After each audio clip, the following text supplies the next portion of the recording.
Welcome to Azerbaijan. The 43rd World Heritage Committee was held here, and over the course of 10 days, UNESCO worked on an inventory of protected sites and decided on some new nominations. We are in the old city of Baku, with its narrow streets, the Shivanshah Palace, and the Maiden Tower from the 12th century, all classified as a UNESCO World Heritage Site. But what are the criteria that must be followed to be part of the list? More than 2,500 delegates, committee members and experts took part in this annual forum, but who can apply for their site to be included? The World Heritage Convention is a legal instrument which is signed by 193 countries. So it's only a state party to the convention which can present a nomination.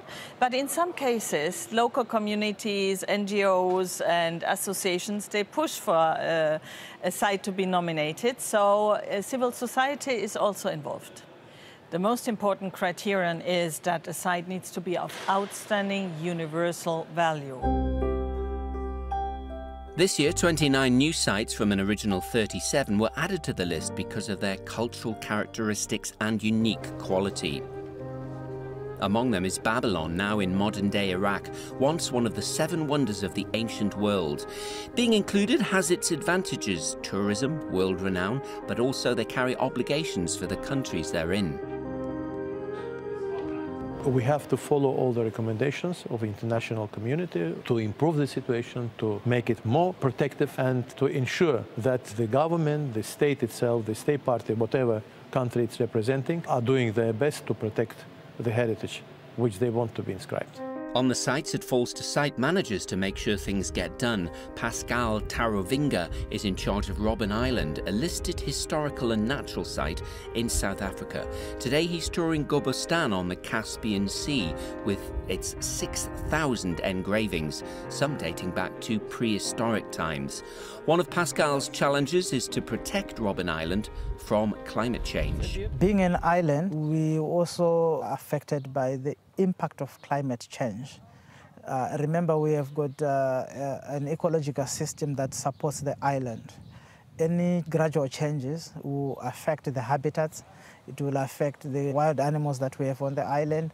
It affects the buildings. We have to do maintenance more often than other sites, and that's very expensive. Climate change is a factor, but also any development plans or armed conflicts, as here in Sana'a, the capital of Yemen. All these factors can lead to a site being in danger. This year, the UNESCO committee identified 53 sites in danger. Being on the list may seem daunting, but it works well according to UNESCO.